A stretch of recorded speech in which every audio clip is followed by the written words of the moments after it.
and welcome to my channel, Savvy Selena. I'm so excited that you're here. In today's video, we're going to be talking about financial goals. That's right, I'm going to be talking about my long-term financial goals, my short-term goals, and my 2022 goals. Before I jump in the video, why don't you grab a snack, get something to drink, and before you do, like, comment, and subscribe. I'm currently hosting a giveaway as I reach 100 subscribers. So I'll leave the contest linked in below so you can find out all those rules as it is still open at the time of this video.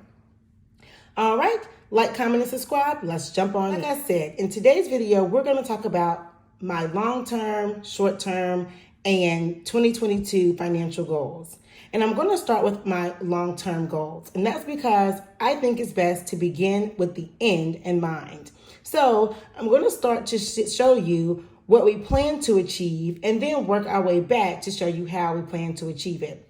As you can see, I only have 4 goals here, and that's because these are the things I know for sure we want to do. It doesn't mean we don't want other things. It just means we're still figuring out. So our first goal is to hit $6 million in net worth. I played around with some retirement tools and talked about what I wanted my financial numbers to look like at retirement, and $6 million is the number I got. And I did use the Dave Ramsey RIQ for this number, and I will leave that link below for anyone who's interested. So as of right now, we are racing to a $6 million net worth. We also want to retire at 55, and I'm playing around with this number a bit. I used to say I want to retire by the time our last kid goes to college. And that may or may not be true, but that's only if we have another child, because our youngest are 7 and that we don't have that much time until they leave for college, only 10 years. So we want to retire around 55. And for me, retirement looks like work optional. So I would like to pick up projects if I'm interested in them or something that's really close to my heart, maybe even do some volunteerism.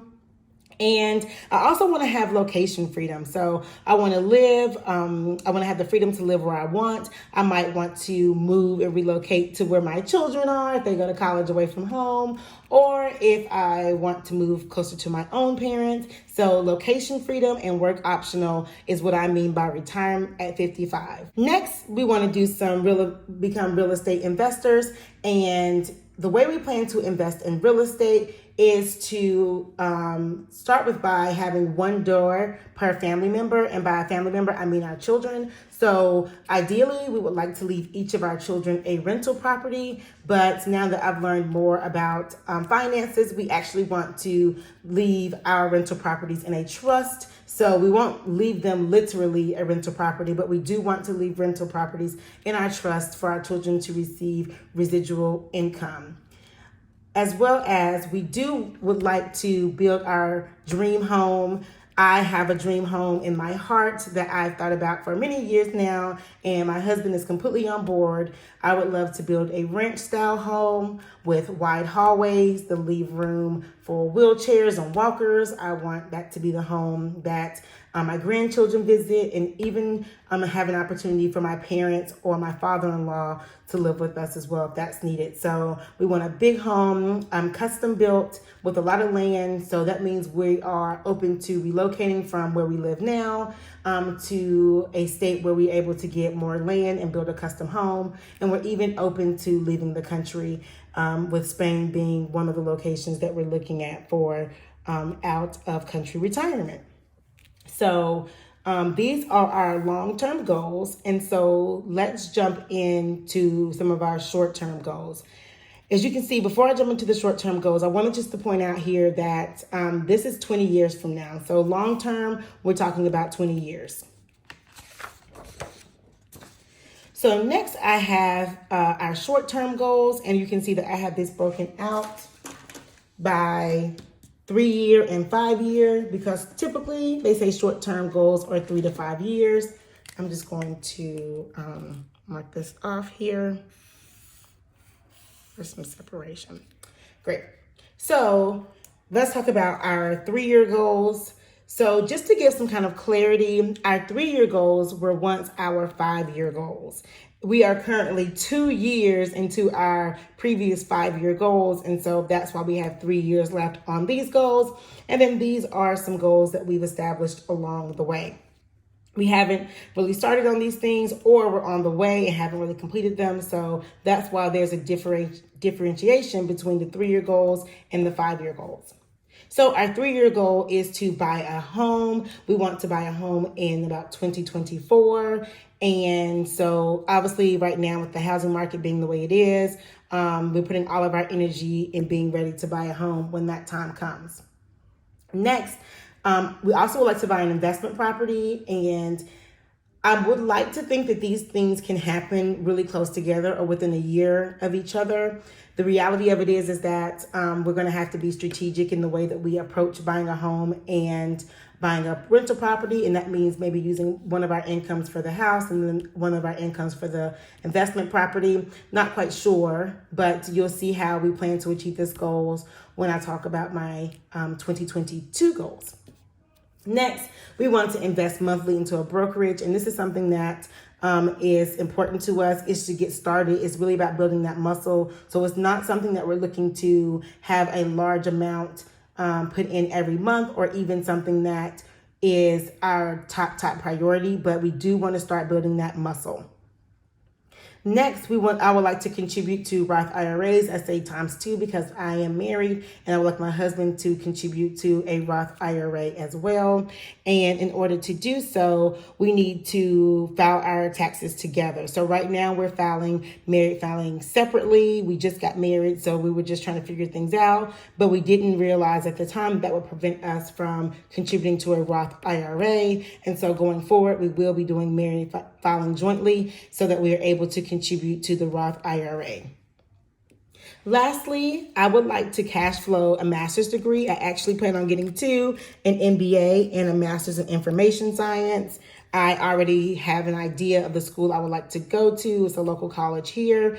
And as well as I've already researched my company's tuition reimbursement plan. And so I already know that if I save $10,000 a year or save $10,000 one time, I can repeatedly use that same $10,000 to fund my master's degrees, as my company will reimburse my $10,000 every year. I actually cash flowed and used tuition reimbursement for my bachelor's degree, so I'm really well versed in how it works, and I really think this is a great underutilized company benefit. And so I do plan to use tuition reimbursement to help cash flow my master's degrees.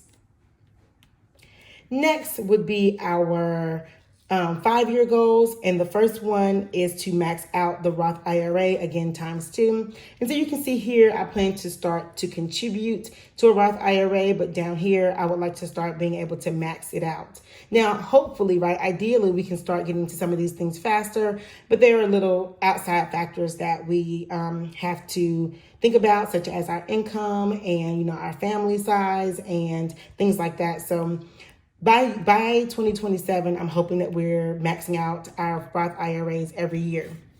And then maxing out 401ks. This is something I really want to do. I would like for both of us to be able to max out our 401ks. So we do need to think about increasing our income, as that's not something we're able to do. That would be roughly $40,000 before we receive any take-home pay. And so we're just not in a financial position to max those out right now, but that is something I'm hoping we're able to do within the next 5 years. This is something that I plan to gradually get up to. So we'll max out our Roth IRAs first, and then we'll start to max out our 401ks. But we are contributing to our 401ks, and we do plan to increase it 1% every year. So if that 1% gets us to the $20,000 sooner rather than later, that's great. But by 2027, I'm hoping that we are able to do that with our incomes. Next is to be debt-free. Yes, I would love to be debt-free in the next 5 years. I'm actually hoping we can do it earlier. Our current debt number is about $163K. So I'll write that down because I don't know if I actually have ever said that. This is our current debt number. This does include our student loans. It also includes some medical debt. some legal debt, and just other random debt on our credit reports, etc. I don't think this is actually the final number we'll have to pay off, and that's because some of this debt is negotiable, such as the medical bills and some of the other debt. So this is the number that we are working with because it is our honest number. But to be fair, I don't think we'll end up paying this back fully. And plus, if Biden reduces our student loan debt by $10,000, and that's 10 for both me and my husband, that gives us a $20,000 break right there. So hopefully Biden will come through, but not banking on it. So 163 is our goal over the next 5 years, but hopefully sooner. Next, we would like to be consistently investing in a brokerage account. We do plan to use our brokerage account to leverage some of our wealth building. And so we would like to make sure that we're investing monthly into a brokerage account over the next 5 years. And hopefully, my logic is that our debt payment will become our investments every month. Lastly, I have our angel investing or venture capital. We would like to do some angel investing in the local community. We would like to actually become angel investors to maybe Black small business owners who need capital to grow their business or to scale up. That is something that I would love to do, and it's a part of our long-term financial plan, a part of our net worth building. So I would like to do that. And when I say 5 years to maybe start, or again, maybe leverage some money in our brokerage accounts or savings accounts to be able to start doing something like this. Not quite sure, but it is something within the next 5 years we want to look into. So I'm going to jump right in and show you our 2022 goals. This here is my goal kind of workbook for the year of 2022. I actually got the idea to create this from, I think, At Home with Quita. She did this a couple years ago where she used some leftover paper and some washi tape to create kind of a binder. And so my word of the year is revive. Again, this talks about, my YouTube channel and bringing that back, as well as reviving myself in different areas of my life. I would like to talk more about these things, and I find a way to do that throughout my channel, so I would like to share. And I did pull each of these different themes from the Makes Life system. So something I'm also interested in and will share later in a later video. But flipping to my financial goals, and you can see this little book is so cute. So I have like my personal goals, I have some wellness goals, but today we're going to talk about finances. Okay, so these are our 2020 goals, and what I want to do here is just make some room and talk about our short-term goals and our 2020 goals side by side. And this way, I can start to show how my 2020 goals are going to be affecting my 3-year goals and ultimately my 5-year goals, right? So move this over just a little bit more. All right, perfect. So our very first goal is to reach positive net worth, and that was something we're working really hard to do. Last year, we were down, our net worth was negative $7,000, but due to the stock market this year being all over the place, we are currently down negative $18,000. I'm hoping with our savings as well as our investments into our 401ks and our debt payoff will give us some momentum and hopefully reach positive net worth this year. Again, some of these things are within our control and others are not. So hopefully positive net worth. Next, tracking our net worth monthly. I did buy a spreadsheet off of Etsy to help track our financial numbers. I wanted something that I could use every year, that I could look at and review. In the past, I've made my own spreadsheets. I've actually made my own spreadsheets up until now. This is the first time I bought one off Etsy, and I really like it. I bought both a yearly budget tracker as well as a net worth tracker. And I'll share those in the links below. But I just started using them, so I don't really have any recommendations to buy or not buy. But they seem really cool so far. Next, open a joint brokerage account. So my husband and I both have our individual brokerage accounts. I have a Roth IRA and an IRA. My husband has an IRA. His is with Fidelity. Mine is with Charles Schwab. So we would like to open a joint brokerage account. And then we see here, this ties into our Invest Monthly brokerage. And so we would like to open a brokerage account. We started to do some research and we were thinking Fidelity. Right now, my 401k is with Fidelity. My husband's IRA is with Fidelity.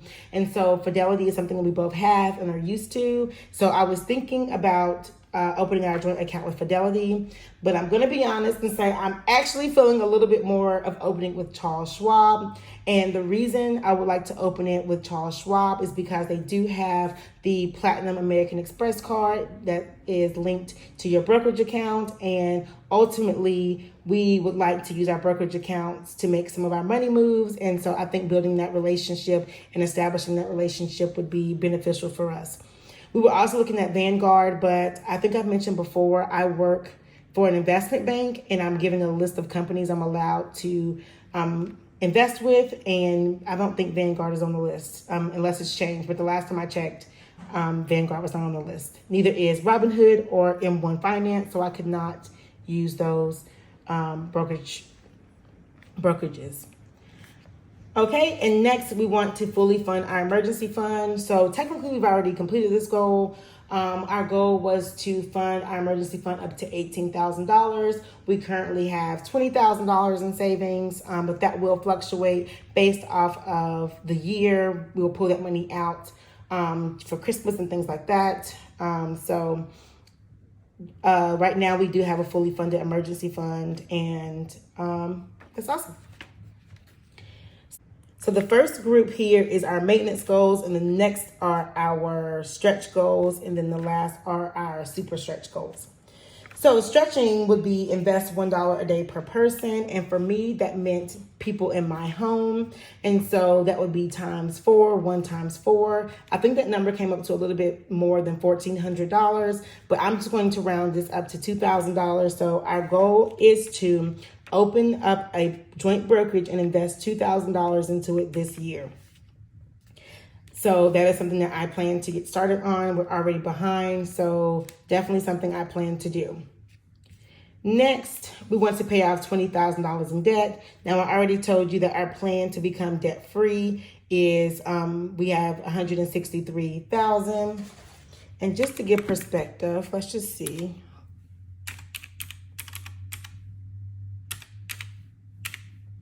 So in order to pay off all of our debt, we need to pay off $32,600 per year if we want to be done in 5 years. And so again, $20,000 is the goal, and it still won't get us on target.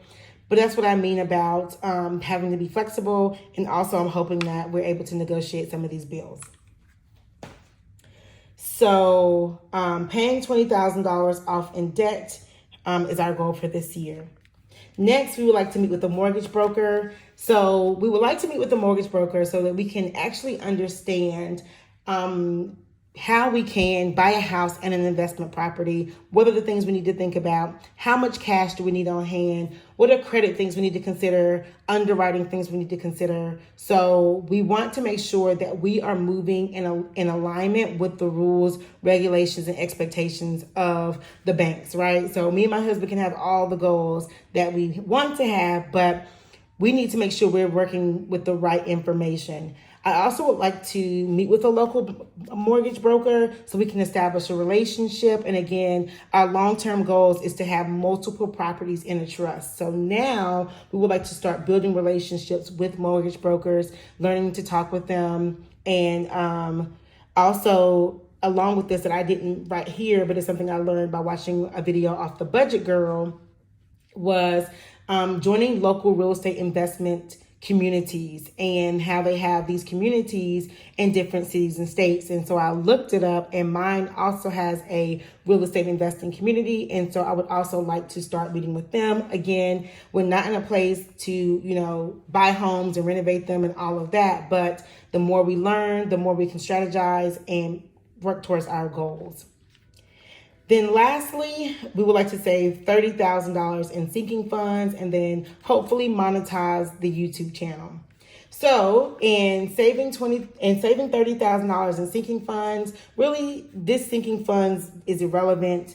At this time I wrote this, we had all these different sinking funds we wanted to invest in, but at this time it doesn't really make sense. We're putting all of our money into a savings account and we're using it for whatever it needs to be used for.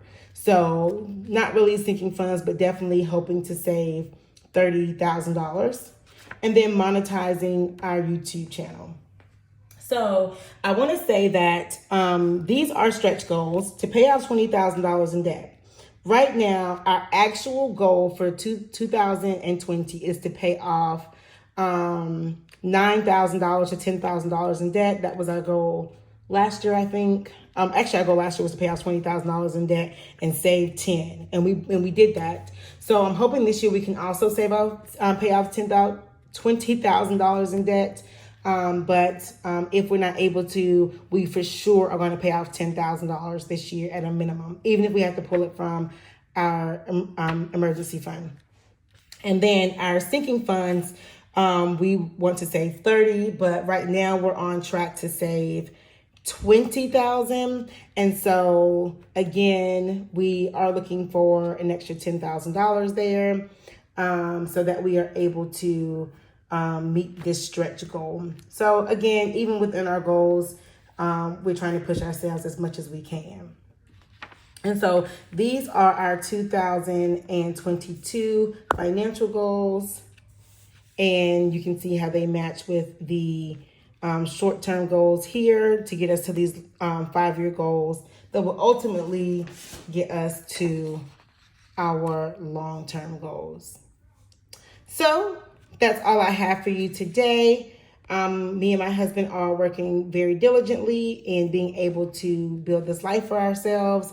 And this is why we are budgeting. And these are the things that we're keeping in mind as we create our budgets.